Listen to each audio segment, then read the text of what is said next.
ప్రపంచాన్ని మా నాన్న నాకు పరిచయం చేశాడు. ఇంత అందమైన ప్రపంచం నాది. నా ప్రపంచమే నన్ను నిర్దాక్షిణ్యంగా సమాజంలో దోషిగా నిలబెట్టింది.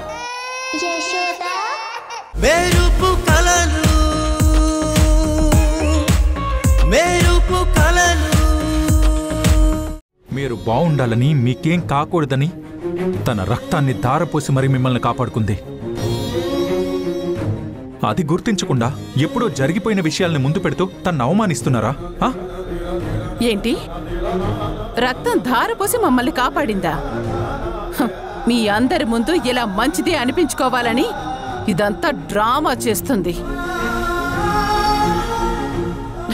చూడు, నువ్వు ఎన్ని నాటకాలాడినా, నీ ఒంట్లో ఉన్న రక్తం మొత్తం తీసి నా కాళ్ళు కడిగినా నువ్వు నాకు దగ్గర కాలేవు. అనవసరమైన పిచ్చి ప్రయత్నాలు మానుకో. అమ్మా,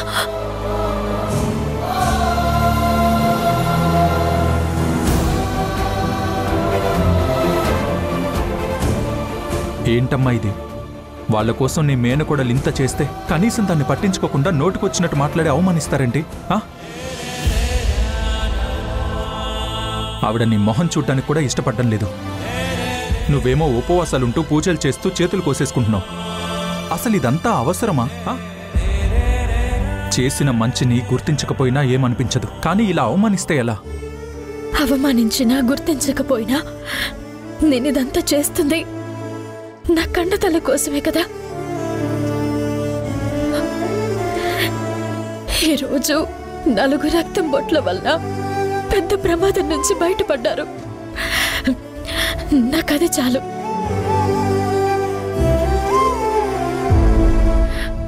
అయినా ఇదంతా నేను వాళ్ళు గుర్తించాలని చేయడం లేదు కదా. వాళ్ళని కాపాడుకోవాలని చేస్తున్నాను.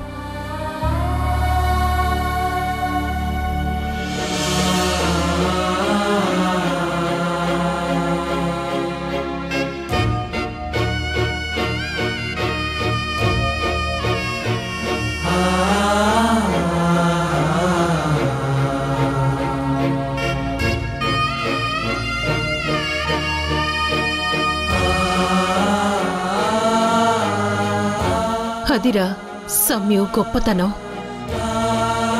తను చేసే పని ఎదుటి వాళ్ళకి ఎలా ఉపయోగపడుతుందని చూస్తుంది, కానీ అందులో తన స్వార్థాన్ని చూసుకోదు. ఈ అతి మంచితనమే రేపు తనకి ఎన్ని సమస్యలు తెచ్చిపెడుతుందో చూడు.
दुर्मदशोषिणि दुःखनिवारिणि सिन्धुसुते जय जय हे महिषासुरमर्दिनि रम्यकपर्दिनि शैलसुते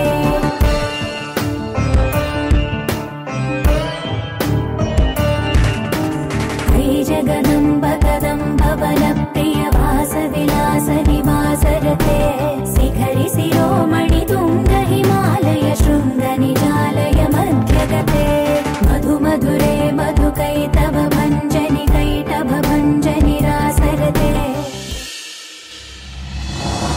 అమ్మా సమయు, సమయు త్వరగా రామ్మా. సిద్ధాంతి గారు వచ్చే టైం అవుతుందమ్మా. నేను రెడీ అత్తయ్య. సరే అయితే వెళ్ళి అమ్మవారి దగ్గర అంతా సిద్ధం చేయి. నేను 2 నిమిషాల్లో వచ్చేస్తాను. అమ్మా అమ్మా అమ్మా, మీ పూజలు వ్రతాలు ఏంటో కానీ మీరు మామూలు హడావుడు చేయట్లేదుగా. ఏంట్రా నీ గోల? మమ్మల్ని పనిచేసుకొనివ్వవా? పని చేయాలంటే ఓపిక కావాలి కదా.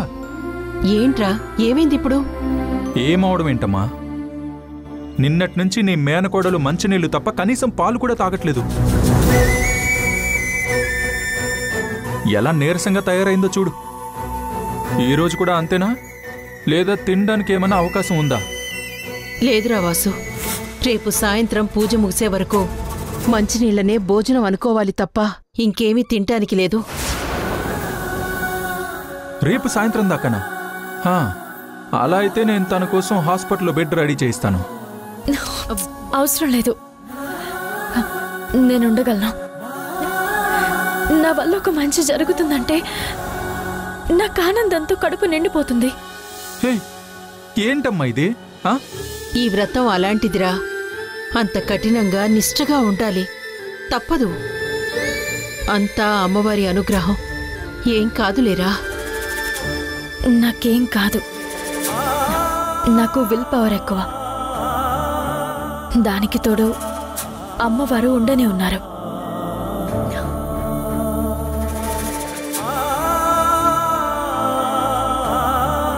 పెళ్లి కాకుండానే ఇంతలా ప్రేమ చూపిస్తున్నాడంటే మనసులో ఏమైనా ఇష్టపడుతున్నాడా? అయినా నా ఇంటి కోడల్ని నా కొడుకు పట్టించుకోకపోతే ఇంకెవరు పట్టించుకుంటారు?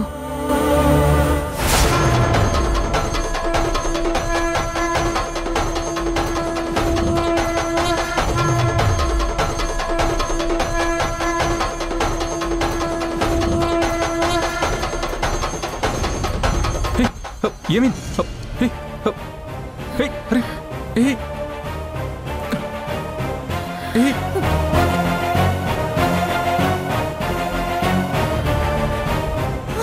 అమ్మా అమ్మా అమ్మా,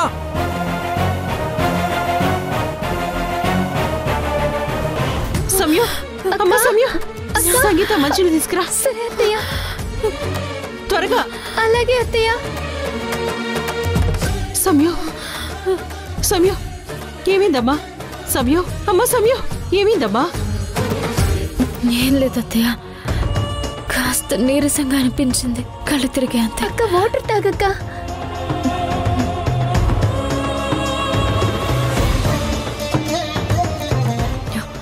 ఇప్పుడు ఎలా ఉందమ్మా? పర్వాలేదు అత్తయ్య, బాగానే ఉంది. అవును బావా, అక్క పడిపోతుంటే పట్టుకోవచ్చు కదా, ఇలా పూల బుట్టనెందుకు పెట్టావు? అంటే అది కామన్ సెన్స్. మీ అక్క వ్రతం చేస్తుంది కదా, సో మనం పట్టుకోకూడదు. అందుకే పడిపోకుండా కింద బుట్ట పెట్టాను. అదేం లేదు సంగీత, ఇప్పటికే దెబ్బలు తగిలి ఒళ్ళు హోనమైంది.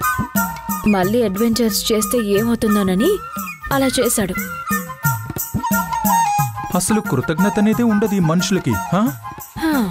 అవును మరి, దేశాన్ని రక్షించొచ్చావని పాపం కృతజ్ఞతలు చూపించాలి.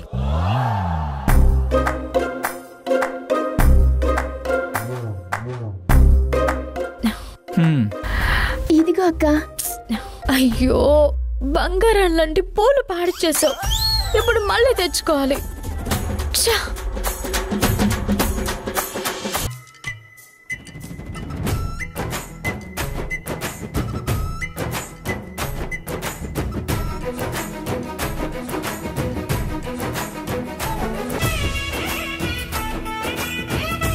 సంగీత, ఈ పూలు పాడైపోయినాయి, బయట వేశాను. సరే అక్క.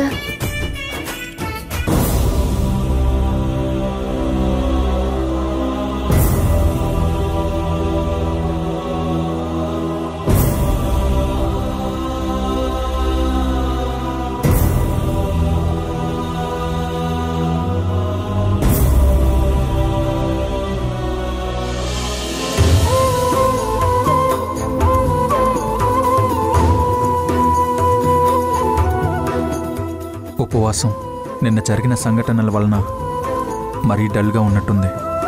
కాస్త డైవర్ట్ చేద్దాం.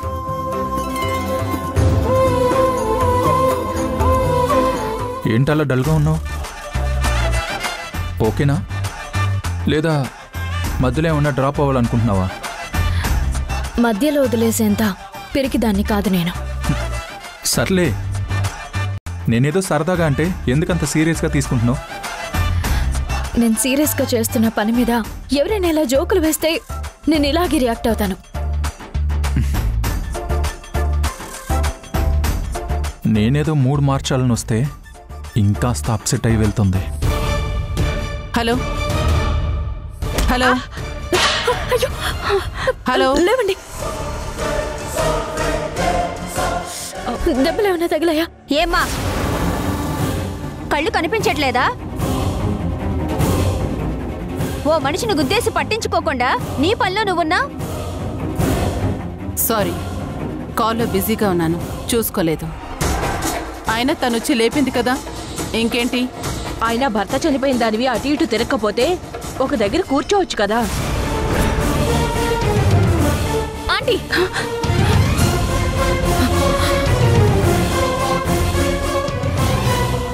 ఏమన్నావు? నేను అన్నది నిజమే కదా. ఇంత పెద్ద పూజ జరుగుతున్నప్పుడు పంతులు గారు పిలిస్తే రావాలి, చెప్పింది చేయాలి, పక్కకెళ్ళి నించోవాలి. అంతేగాని ఇలా తిరిగితే ఇబ్బంది కదా. నువ్వైనా చెప్పాలి కదక్కా. చూడు, బంగారం లాంటి పూలు నేలపాలయ్యాయి. ఇప్పుడు ఈ మాటలకు బాను ఎంత గొడవ చేస్తుందో. అనవసరమైన మాటలు మాట్లాడి బానుని రెచ్చగొట్టింది. ఆంటీ, ఎందుకు ఈ మాటలు? మీరు వచ్చిన పని చూసుకోవచ్చు కదా. నా భర్త చనిపోయాడు కాబట్టి నేనొక మూలను కూర్చొని ఉండాలి అని అంటున్నారు, అంతేనా? అంటే పూజ జరుగుతుంది కదా అని. అవును, నిజమే. పూజ జరుగుతుంది కాబట్టి నేను పక్కనుండాలి. కానీ అసలు భర్త ఏవైపోయాడో, ఉన్నాడో లేదో కూడా తెలియని ఈ విమలమ్మ ఇంట్లో మీరు పూజకొచ్చారు. అది మీకు తప్పు అనిపించట్లేదా? ఇలా నీకు తెలిసిన వాళ్ళందరినీ ఇంటికి పిలిచి అవకాశం దొరకగానే నన్ను అవమానించాలని చాలా బాగా ప్లాన్ చేశావు.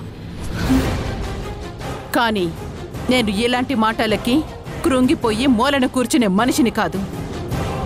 నేను అనుకుంటే అంతకంత అవమానించగలను. అది గుర్తుంచుకుంటే అందరికీ మంచిదే. ఇందులో మా అమ్మ తప్పే ఉందని మీరు ఎలా మాట్లాడుతున్నారు? ఏ, నీకు వినిపించలేదా ఆవిడ ఏమందో? మీ అమ్మ ప్రమేయం లేకుండానే నన్ను అనగలిగే ధైర్యం వీళ్లలో ఉందని అనుకుంటున్నావా? ఎవరు ఏంటో ఎలాంటి వాళ్ళో నాకు బాగా తెలుసు. చూడు, ఒక విషయం గుర్తుంచుకో.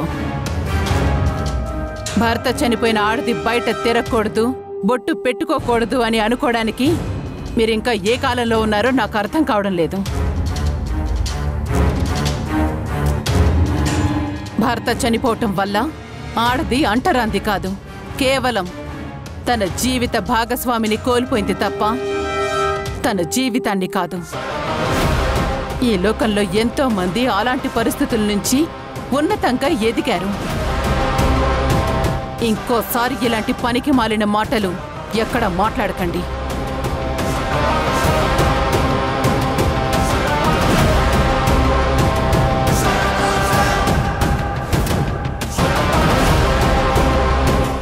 అత్తయ్య, అమ్మ మాటలు పట్టించుకోకండి. తన గురించి తెలిసిందేగా. ఎందుకు పట్టించుకోకూడదు? మనసుకి ఏదనిపిస్తే అది అనిస్తుందా? మా జీవితాల గురించి, మా బతుకుల గురించి ఆవిడికెందుకంట? వాసు, వదిలే. అసలు ఎందుకు వదిలేయాలమ్మా? ఎందుకు వదిలేయాలి? ప్రతిసారి ఆవిడ్ని అవమానిస్తుంటే ఎందుకు వదిలేయాలి? అరే, మన గురించి ఎప్పుడూ మంచిగా ఆలోచన అనేదే ఉండదా? అమ్మ మాటలకు నేను క్షమాపణ అడుగుతున్నాను. ప్లీజ్ వదిలేయండి. ఏదో బయట వ్యక్తి అన్న మాటలకి బాధపడిన అమ్మ అత్తయ్యని అపార్థం చేసుకుంది. నేను అదే అంటున్నా. ఎవరో బయటి వ్యక్తి అన్న మాటలకు కావాలని మా అమ్మని ఎందుకు టార్గెట్ చేయడం? అత్తయ్య, మీరైనా మీ అబ్బాయికి కాస్త అర్థమయ్యేలా చెప్పండి. మాట పట్టింపులతో బంధాలని తెంచుకోవడం కాదు, అర్థం చేసుకుని బంధాలని పెంచుకోవడం మంచిది అని. మా అమ్మ ఆవేశపడిందని నువ్వు ఆవేశపడితే గొడవలు తప్ప ఉపయోగం ఏముంది? మరి ఇవే మాటలు మీ అమ్మకి చెప్పొచ్చు కదా. నిజమే, చెప్పచ్చు. కానీ ప్రస్తుతం నేను చెప్పలేను. నా వల్లనే ఇబ్బందులు వచ్చాయని అనుకుంటున్న అమ్మకి ఇప్పుడు నేనేం చెప్పలేను. కానీ ఒక్కరోజు వస్తుంది. ఆ రోజు అమ్మ నేనెందుకు ఆస్తులు పంచాల్సి వచ్చిందో, అత్తయ్యని ఎన్ని మాటలన్నా ఎందుకు భరించిందో ఆ రోజు అర్థం చేసుకుంటుందమ్మా. ఆ రోజు ఖచ్చితంగా అత్తయ్యని అపార్థం చేసుకున్నందుకు అమ్మ బాధపడుతూ క్షమాపణలు చెప్తుంది. అంతవరకు కాస్త అర్థం చేసుకో. రండత్తయ్య.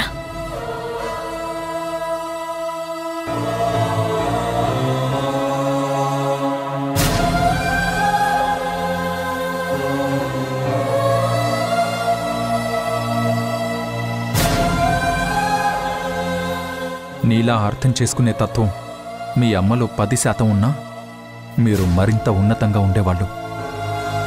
నువ్వు అత్తయ్య ఆవేశాన్ని అర్థం చేసుకోగలవు, మా అమ్మ బాధని పంచుకోగలవు, కుటుంబం కోసం ఎంతకైనా తెగించగలవు.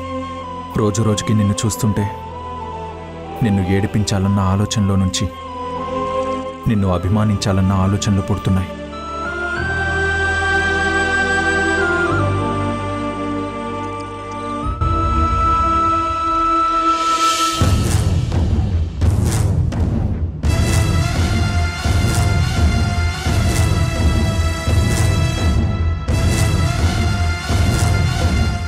ఇద్దరు ఆడవాళ్ళ ప్రాణాలు తీయరా అంటే చేతకని దద్దమ్మలా పారిపోయాడు. ఇప్పుడు ఈ విషయం నాన్నకు తెలిస్తే చేతకని దద్దమ్మలా చూస్తాడు నన్ను.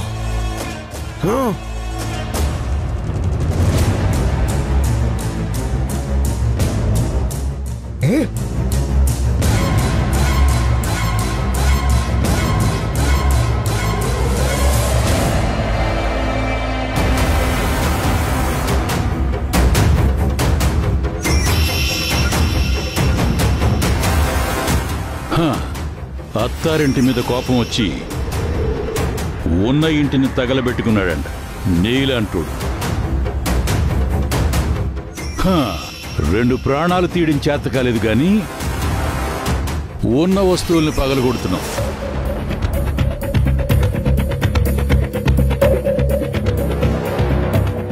రే, చూస్తుంటే ఇందులో నీ తప్పేం లేనట్టుంది. లేదంటే ఆ బండి ముందు ఆటో చిన్నది, అది కూడా తప్పిపోయిందంటే ఇది దైవ నిర్ణయం అయి ఉంటుంది. అవును, ఇది దైవ నిర్ణయమే.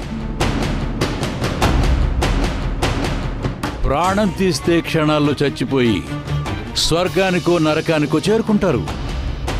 నరకం చేరుకుంటే పర్వాలేదు, ఇక్కడ కన్నా బాధలు అక్కడే ఎక్కువ పడతారు.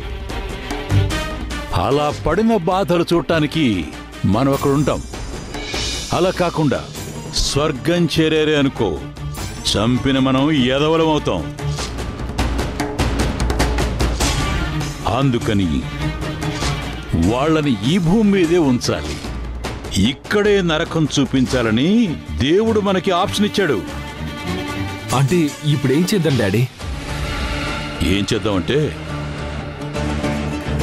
ఆ భరద్వాజ్ చేసిన ఫ్రాడ్ ఆస్తులన్నీ ఆ భానుమతి సంయుక్తుల మీదకి తోసేసేవి అనుకో. వాటి నుంచి తప్పించుకోలేక జీవితాంతం బిజినెస్ చేసి ఎదగాలన్న కోరికలను వదిలేసి కేసులు కోర్టులు అంటూ తిరుగుతారు. ఆ తరువాత వాళ్లను జనం నమ్మడం మానేస్తారు. ఆ తరువాత మనం చెప్పినట్టల్లా తలాడిస్తారు. కానీ భరద్వాజ్ ఫ్రాడ్ ఆస్తులు పెట్టాలంటే పిల్లలలో వాళ్ళ పేరు మీద ఎలాంటి డాక్యుమెంట్స్ కానీ ప్రూఫ్స్ కానీ లేవు డాడీ. రే, అవి లేకుంటే ఏంట్రా? వాటిని మనం పుట్టిద్దాం, పుట్టించాలి, వాటి మీద సంతకం చేయించాలి. కనీసం ఈ పనైనా సవటలా కాకుండా నా కొడుకులా చెయ్యి. అర్థమైందా?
ఏమైందక్కా? సమయం ఏమైందమ్మా? ఇంకేమవుతుంది? 2 రోజుల నుంచి ఉపవాసం ఉంటుంది కదా, అందుకే కళ్ళు తిరుగుంటాయి.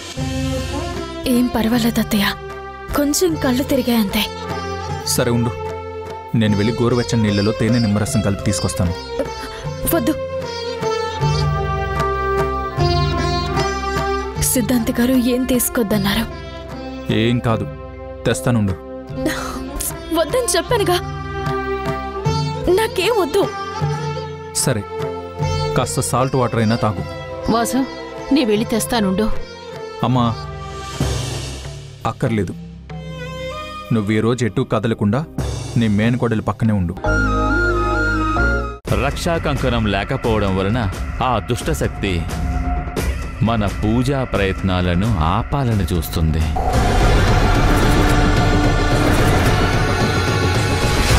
అవకాశం దొరికితే అంతమొందించాలి అని ప్రతి క్షణం పగతో రగిలిపోతూ ఉంటుంది. ఏదో ఒక రకంగా అడ్డుకోవాలని విశ్వ ప్రయత్నాలు చేస్తూనే ఉంటుంది.